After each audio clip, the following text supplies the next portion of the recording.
Bismillahirrahmanirrahim. Assalamualaikum warahmatullahi wabarakatuh.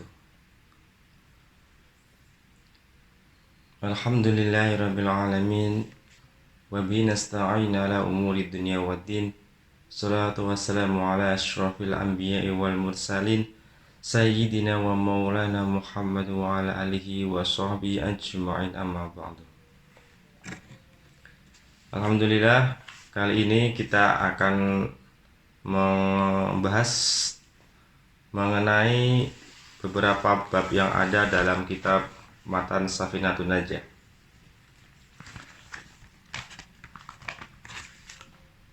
Bismillahirrahmanirrahim.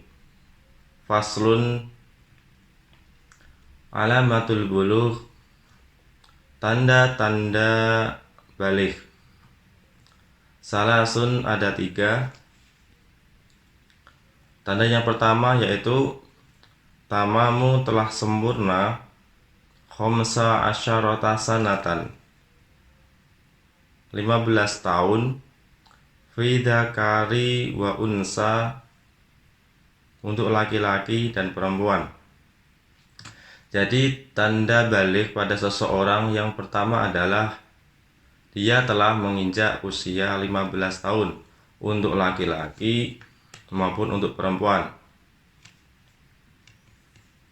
15 tahun di sini adalah penanggalan Hijriyah, di mana kalau kita konversikan ke penanggalan Masehi itu sekitar 165 hari ketika seseorang telah dikatakan berusia 15 tahun dalam penanggalan Masehi sudah bisa dikategorikan sebagai baligh.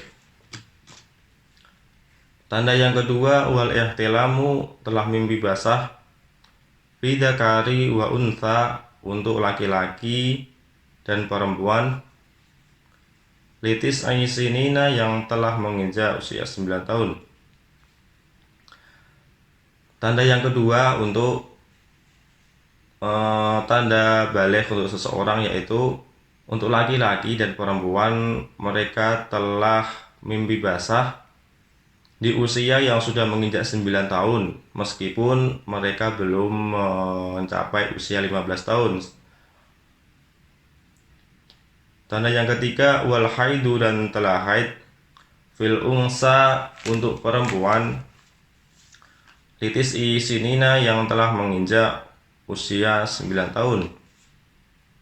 Tanda alamat baligh, tanda-tanda baligh untuk seseorang yang ketiga yaitu untuk perempuan yang telah mengalami haid di usianya yang sudah menginjak 9 tahun. Jadi tanda-tanda baligh untuk seseorang itu ada 3. Yang pertama, mereka telah menginjak usia 15 tahun. Tanda yang kedua, telah mengalami mimpi basah baik untuk laki-laki maupun perempuan yang sudah menginjak usia 9 tahun. Tanda yang ketiga, untuk perempuan yang sudah haid, yang sudah menginjak usia 9 tahun.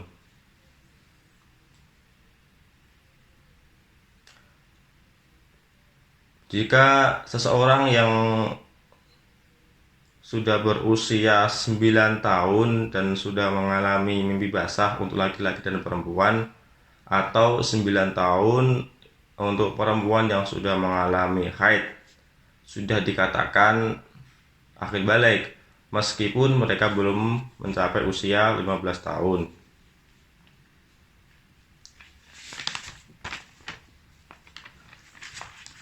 Selanjutnya bab mengenai air sedikit dan air banyak. Bismillahirrahmanirrahim. Faslun al-ma'u qalil,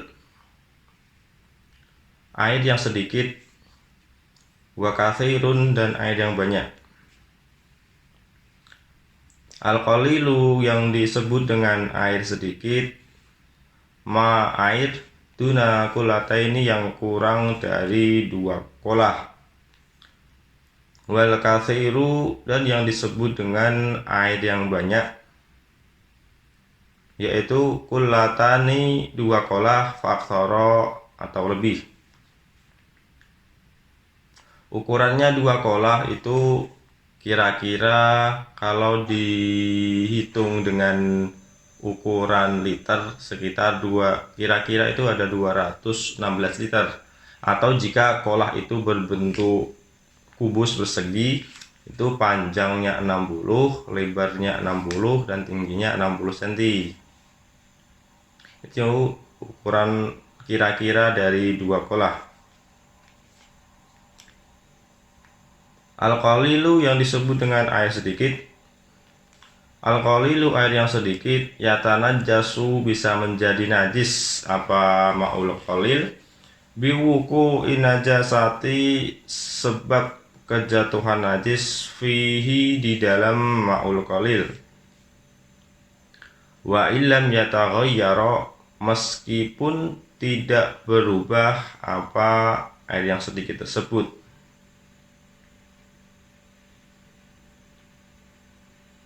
Jadi kalau kita mau membuat kolah, itu usahakan ukurannya lebih dari 60 cm panjang, lebar, dan tingginya. Kita buat aja ya setidaknya 80 kali 70 kali 90 gitu. Dengan tujuan kalau air yang habis kita pakai dalam kolah itu masih ada sisa di atas 216 liter dalam ukuran 2 kolah tadi, meski kejatuhan najis itu masih dianggap suci dan mensucikan. Nah, kalau kolah kita itu ngepres ya, ukurannya panjang 60, lebar 60, tingginya 60, kalau kita ambil aja satu gayung, misalkan keambil 2 liter, nah itu sudah termasuk ma'ul qalil, air yang sedikit. Jika air yang sedikit itu kejatuhan najis, meskipun tidak merubah kondisi air, maka seluruh air yang ada di kolah tersebut jadi najis. Itu yang perlu diperhatikan. Wal ma'u katsir, dan air yang banyak, la yatanajasu, tidak menjadi najis, illa, kecuali, idza taghayyara, ketika menjadi berubah,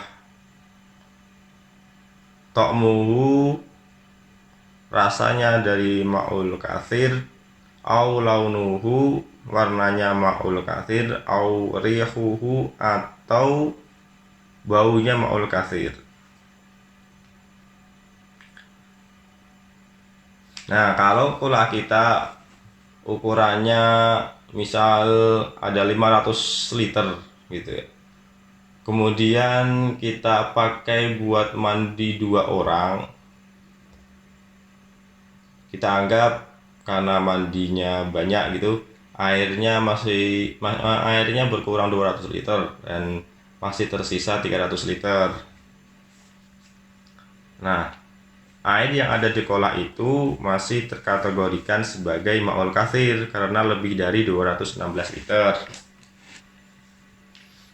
Karena dikhawatirkan kalau air di kolah itu di bawah 216 liter, kemudian tidak sengaja ada cicak di atasnya, kemudian kotorannya jatuh ke dalam kolah itu, maka air yang dikolah itu akan menjadi najis seluruhnya.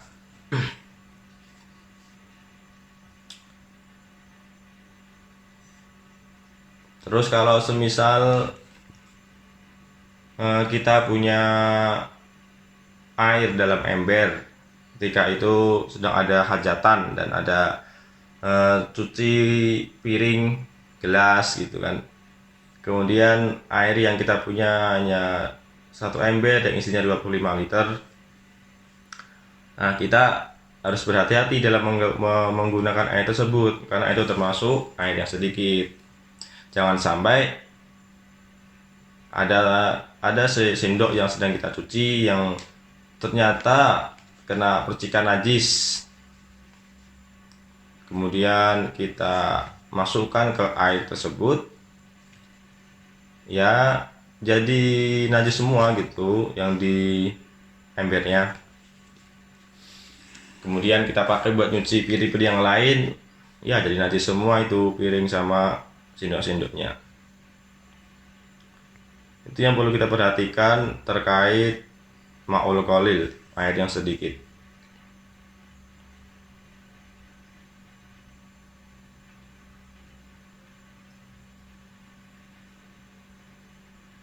Jadi kalau kita mau buat kolah nanti, kita usahakan ukuran kolah itu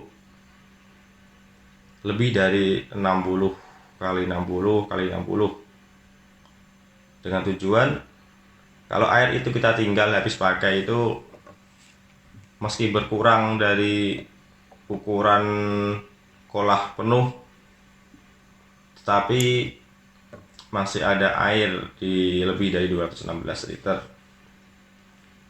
Meskipun nanti kejatuhan najis dan tidak merubah zat dari air tersebut, dari rasa, warna, dan baunya, maka air itu masih bisa kita gunakan untuk bersuci.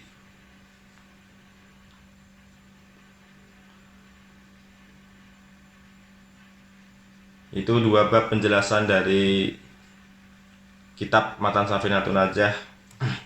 Semoga bisa kita amalkan dan semoga Allah selalu memberikan kemudahan kepada kita untuk terus meningkatkan ibadah kita kepadanya.